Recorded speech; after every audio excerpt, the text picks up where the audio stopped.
Ce geste, pour un anglais, c'est une insulte. Que tu fasses là ou un doigt d'honneur, la signification est quasi la même. Quand je parle de l'anglais, je parle pas que des roast beef, mais j'inclus également les autres pays anglophones tels que le Canada, l'Irlande, l'Australie ou la Nouvelle-Zélande. Vous allez me dire, ouais mais on dirait plutôt le signe de la victoire, non?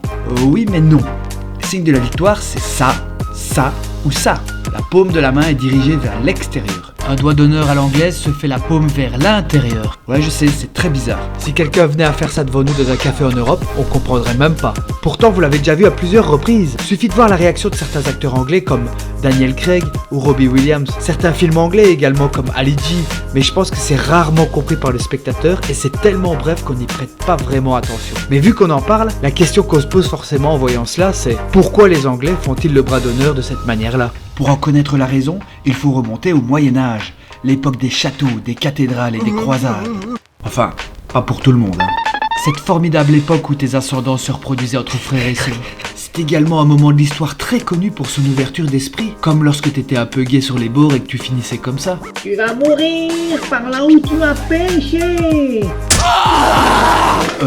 Ok, oubliez ce que vous venez de voir et revenons-en au geste anglais. Il faut se focaliser plus précisément sur la guerre de 100 ans, conflit qui a opposé les Anglais aux Français entre le 14e et 15e siècle. Mais, pour rappel, il y a toujours un décalage. Le 14e siècle, c'est dans les années 1300 et le 15e siècle, c'est les années 1400.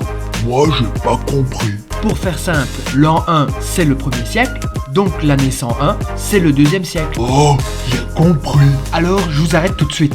Le conflit entre les deux pays, c'est pas la team baguette contre la team cup of tea. Ça s'est déroulé bien avant ces clichés sur ces deux nationalités. Je voudrais 95 baguettes s'il vous plaît. On va pas revenir sur les raisons du conflit, parce que c'est pas ce qui nous intéresse ici. Mais en gros, la situation était de sorte qu'à un moment donné, l'Angleterre venait attaquer sur les terres françaises. Et son armée, elle, était composée en grande partie d'archers, qui étaient redoutables pour les attaques à longue distance. Ces derniers étaient des éléments plus légers que les fantassins en armure. Ils maniaient plus facilement l'arc et occupaient donc le terrain, pour permettre un meilleur déplacement des troupes à l'intérieur des terres. Et les Français, pas cons, hein. Ils étaient bien conscients de l'avantage de l'armée anglaise grâce à leurs archers. Ils cherchèrent donc à vouloir se venger des morts et des blessés qui étaient provoqués par ceux-ci. Comment? Tout simplement en les capturant. Et c'était pas pour aller voir le thé avec, hein. Je sais que vous voyez déjà le truc arriver. Ah ouais, en guise de punition, ils leur coupaient le majeur et l'index.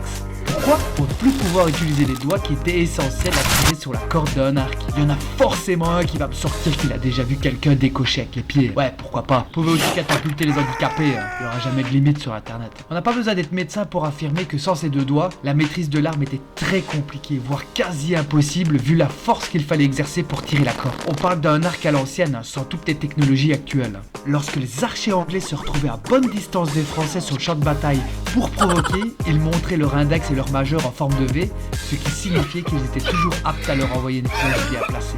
Si t'as aimé cette vidéo, mets un pouce bleu, partage-la et abonne-toi. On se dit à très bientôt.